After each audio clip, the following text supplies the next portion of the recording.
Nagising si Shana sa isang pamilyar na lugar. Ito ay ang kanyang paaralang elementarya.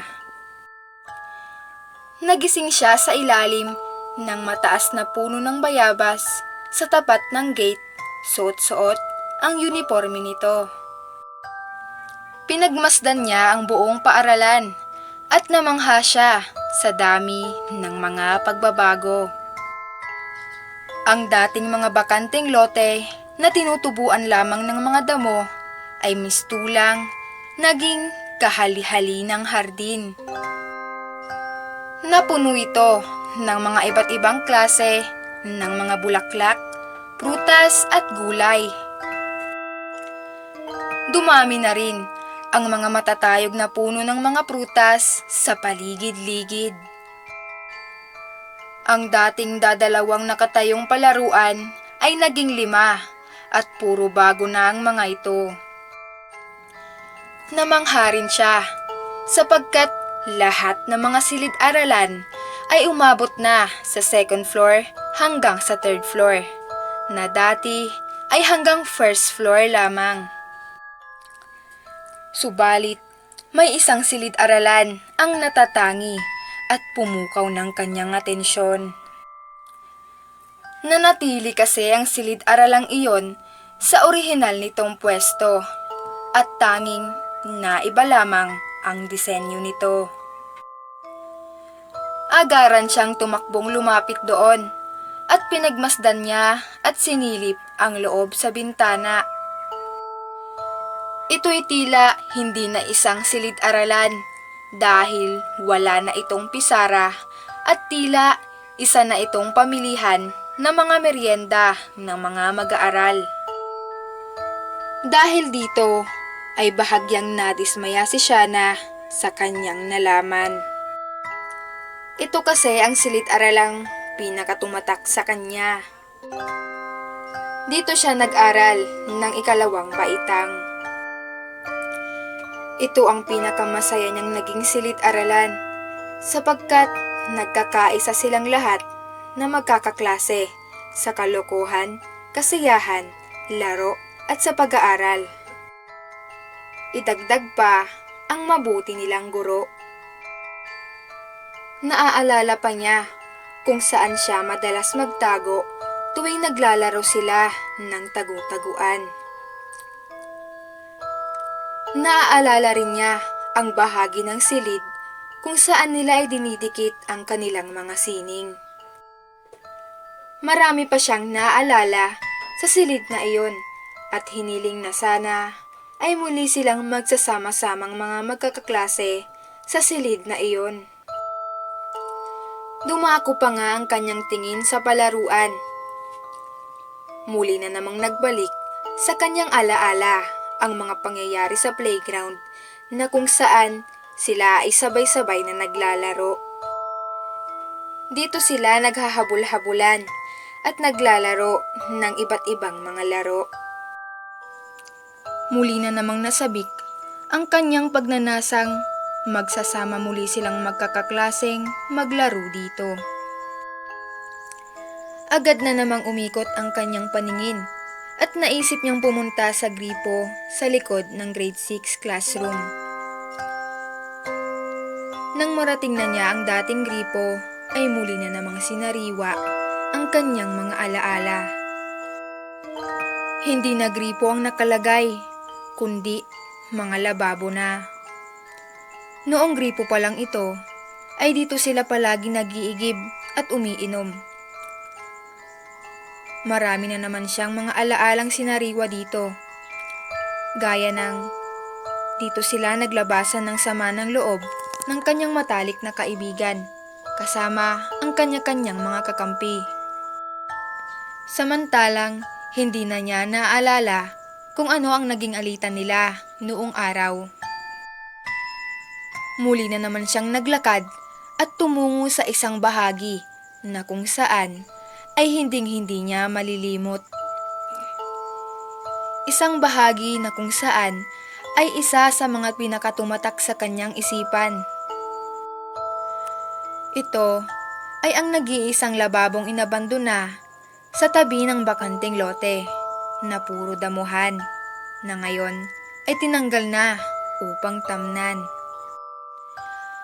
Sa lababong ito ay ang pinakamaraming masasayang alaala siyang baon hanggang ngayon. Dito kasi niya nakatagpo ang pinakamatalik niyang kaibigan. Dito sila bumuo ng mga maliligayang mga alaala. Dito sila nagbabahagian ng kaligayahan, pagmamahalan, pagkayamot, kalungkutan at kahirapan. Sa makatuwid ay dito sila naglalaro at ang kanilang tambayan. Kahit ito'y nabandona, wala ng tubig at wala ng buhay, ay ito naman ang saksi sa makulay na pagkakaibigan nilang dalawa. Katabi rin ng lababong iyon ang matayog na puno ng atis na kung saan isa ring saksi sa kanilang kaligayahan. Masaya nilang pinagsaluhan ang baon ng isa't isa, lalo na ang bunga ng atis. Bukod sa kanila ay wala ng mga estudyante pa ang pumupunta rito. Ang mabuhay kasama ang matalik na kaibigan ni Shana ay tila isang mahaba at masayang paglalakbay. Nang siya'y sumipat-sipat sa paligid, ay pansin niyang walang tao. Naglakad-lakad siyang muli at kanyang nakumpirma na wala na talagang mga tao at mag-isa niya lamang sa paaralan.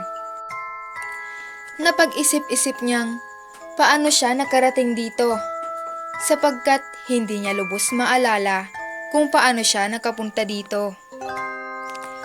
Katapat na niya ang gate sa paaralan nang kanyang naalala kung ano ang kailangan niyang gawin dito.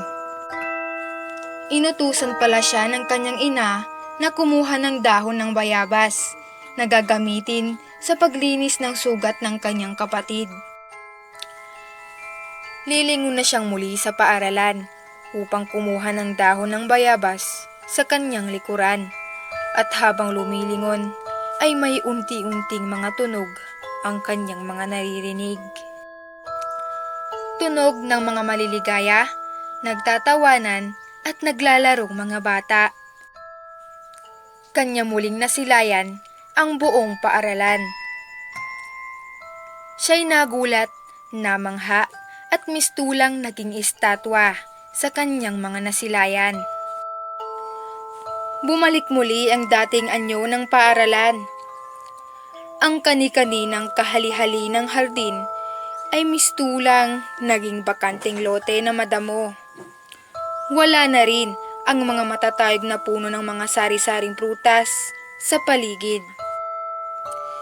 Naging dalawang muli ang bilang ng mga pinaglalaruan sa palaruan. Nawala rin ang ikalawa't ikatlong palapag ng mga silid-aralan. Bumalik sa dati ang pintura't disenyo ng buong paaralan.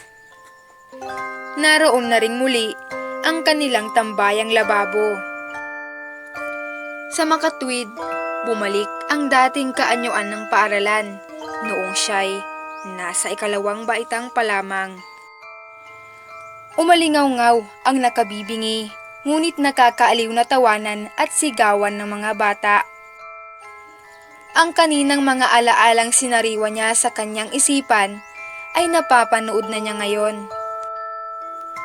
Ang buong paaralan ay makikitaan ng mga naglalarong mga bata. Ang mga batang iyon ay sina Shana at ang buong mga kaklase niya sa ikalawang baitang. Siya ay napuno ng kagalakan at nakalimutan na ng tuluyan ang utos sa kanya. Tila lahat ng bahagi ng paaralan ay naroon sila. Nakita niyang lahat sila ay naglalaro sa palaruan at ang iba'y naghahabulan. Nakita niya roon ang kanyang sarili na naglalaro sa duyan kasama ang matalik nitong kaibigan. Nakita rin niyang tila naroroon silang lahat sa silid-aralang nagkaklase. Nakita rin niya silang dalawang magkaibigan sa sirang lababo na masayang naglalaro. Tila lahat ng bahagi ng paaralan na kanya noong pinupuntahan ay naroon siya kasama ang kaibigan nito. Una niyang pinuntahan ay ang palaruan na kung saan ay kanyang nasilayan kung gaano sila kaligayang naglalaro. Natawa na lamang siya nang ang kanyang hinahabol ay nadapa at kaagad na bumangong tuwang-tuwa. Nakita rin niya kung paano sila kasayang nagduduyan ng kanyang kaibigan habang itinutulak ng kanilang kaklase ang duyan. Napuno ng ngiti ang kanyang muka na tila siya ay nanonood ng pelikula. Ngunit hindi siya pinapansin ng mga bata. Maging ng kanyang sariling figurang bata ay dinededma lamang siya. Hindi rin niya magawang hawakan ang mga bata sapagkat tumatagos lamang ang kanilang katawan sa kanya. Sunod na kanyang pinuntahan ay ang kanyang silid-aralan. Doon ay nasaksihan niya ang kanilang masayang pag-aaral. Sa araw na iyon ay pinarangalan pala siyang pinakamagaling sa klase at masayang-masaya siya sa kanyang natanggap na parangal habang masayang nagpapalakpakan ang lahat. Pumasok siya sa silid, ngunit gaya ng dati ay hindi niya nahahawakan ng kahit sino. Hindi niya rin sila magawang makausap dahil hindi naman siya nakikita ng mga ito. Siya'y bahagyang nakaramdam ng lungkot sa katotohanan ito. Naisip niyang pumunta sa lababo at iwan na ang silid-aralan. Pagkarating niya roon ay naroon sila ng kanyang matalik na kaibigan na masayang nagsasalo-salo sa kanilang baon at sa mga atis kasama ang kanilang mga laruan. Hindi na niya sinubukang hawakan at kausapin pa ang mga iyon sapagkat alam na niya ang mangyayari. Bagkus ay masaya niyang pinanood ang kanilang masayang paglalaro. Pumasok sa kanyang isipan ang katanungang nasaan na ang kanyang matalik na kaibigan. Sabik na siyang makita ito at makasamang muli. Tumagal rin ng halos 30 minuto ang panunood niya sa dalawa at bigla niyang naalala ang iniutos sa kanya ng kanyang ina.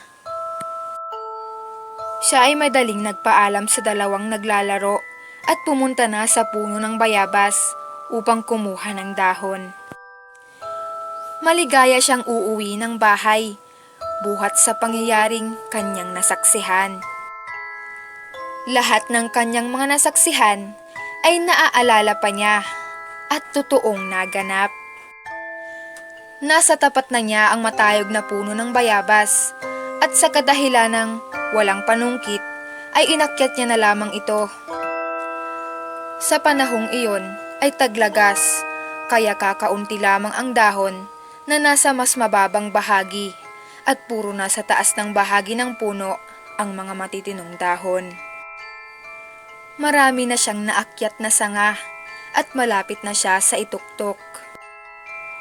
Nakaupo lamang siya sa di katibayang sanga dahil wala nang matibay na sanga ang kanyang maaapakan.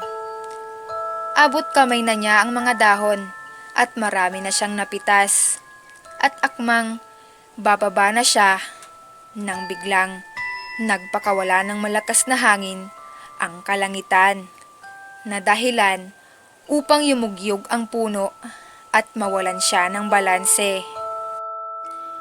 Gumigewang-gewang na siya na dahilan upang maputol ang sangang inuupuan. Pagkaputol ng sanga ay ang pagkahulog niya sa lupang sementado. Bumagsak siya at laking gulat niya na wala siyang nararamdamang kahit kaunting sakit buhat sa pagbagsak. Subalit, hindi na niya iyon pinagtuunan pa ng pansin. Bagkus ay nagmadali na siyang bumangon at pinulot ang mga napitas na dahon. Nakakandado ang gate, kung kaya't inakyat niya na lamang ito. Nag-aalala na siya na baka magalit ang kanyang ina dahil sa tagal nitong pag-uwi. Nagkumahog siyang tumakbo pa uwi. Pagka-uwi niya ay hindi naman siya nakadama ng pagod at pagkahingal buhat sa pagtakbo. Habang malapit na siya sa kanilang bahay, ay tanaw na niya ang kanyang amang naglalaba at ang mga kapatid nitong nagsasampay ng mga nilaba sa labas ng kanilang bahay. Lumapit siya sa kanyang ama at kinawayan niya ito. Ngunit wala siyang pagtugong natanggap. Papa, nandito na ako. Wika nito, ngunit tila walang narinig ang kanyang ama. Nasa paglalaba pa rin ang kanyang atensyon at tila hindi niya ito nakikita. Naisip ni Shana na baka may iniisip lamang ang kanyang ama, kaya inunawa niya na lamang ito. Nagtaka naman si Shana dahil tila nagkaroon na ng balbas ang kanyang ama at medyo pumuti na ang buhok nito na parang kahapon lang ay hindi pa ito ganito. Nang lumapit naman siya sa dalawang nakababatang kapatid ay nagtaka siya dahil kaya nang maglaba ng kanyang kapatid na lalaki sa kadahilanang may malaki itong sugat sa tuhod buhat sa pagkadapa.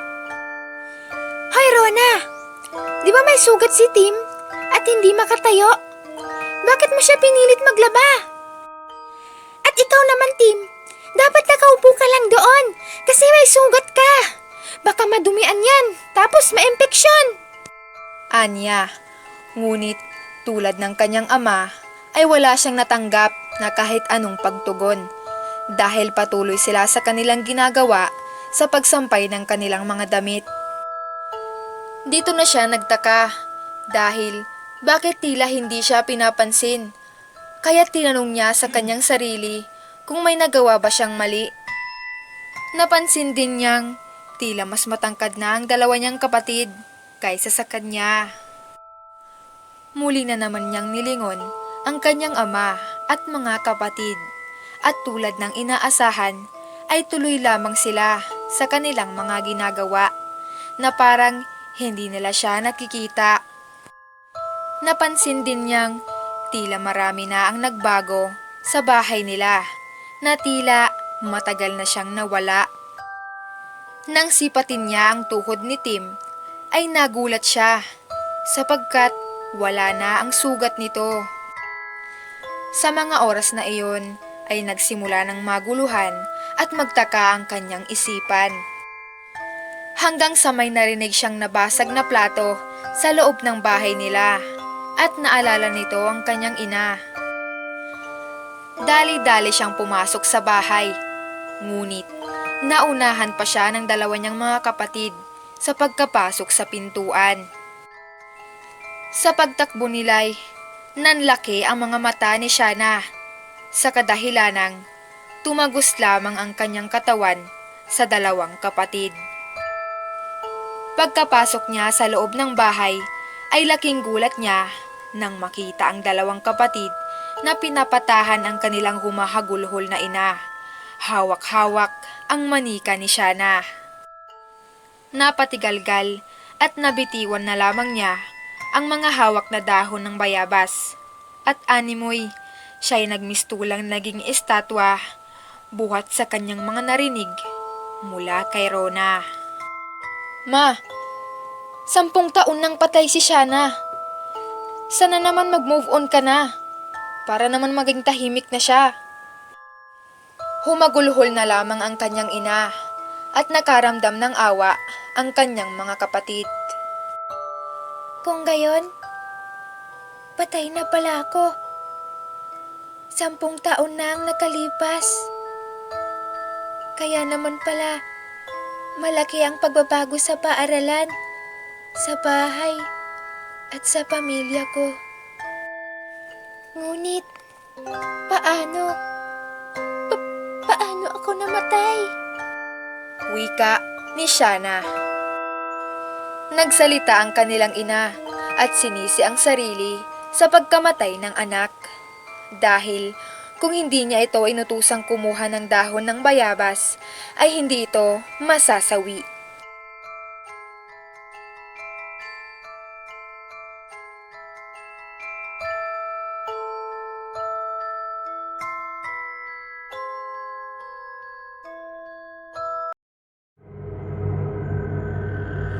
Magandang araw po sa lahat.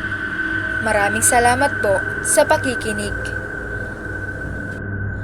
Pasensya na po kayo kung may mga naririnig kayong hindi kaaya-ayang mga tunog. Wala pa kasi akong sariling recording room ngayon. Bago ang shoutout, ay kukunin ko ang pagkakataong ito upang anyayahan kayo na bumisita at mag-subscribe sa isang horror narration channel na ang pangalan ay Ang Tinig ni Gabriela. Isa po siyang magaling na writer at narrator at sigurado ako na magugustuhan nyo yung mga content niya. Muli, ang pangalan niya ay Ang Tinig ni Gabriela. Shoutout sa mga new subscriber na sina Jordan Gabiaso, Adrian Martub, Justina Maria, Rica Kibral Vlog, Ramiel Mangubat, Reggie Bagyan, Jerica Lay, Jimwell Pedreña, Lynn Gabutin, Dennis Tutorial 101, Kiet Violet Sasil, Barry Barrera, Morjana Quinto, Rachel Gerandoy, Austin Niel, Rica Abilino, Ali Ancheta, Masing William, Sasha Gardose Sudario, Norwin Dante, John Lennon Corpuz, Edrin Franco, Grace Felipe Arbalate, Joycelyn Austria, Vine Lacoste, Grace Garcia, Sam Shai Marzan, at kay Melea Aspiras. Sila po yung mga new subscriber ko. May mga new subscriber ako na hindi ko pa na siya shoutout. Kasi hindi lahat ng mga new subscriber ay nagno-notify sa notification ko. Kaya kung hindi kita na shoutout, ay mag-comment ka lang na new subscriber ka para alam ko at may shoutout kita sa next upload. Nga pala, bago ko tapusin ang videong ito, ay binabati ko lang si Imelda Briones dahil birthday niya ngayon. Happy birthday sa'yo, Imelda Briones. Birthday mo pala kahapon. Belated happy birthday sa'yo. Yun lang. Maraming salamat sa pakikinig.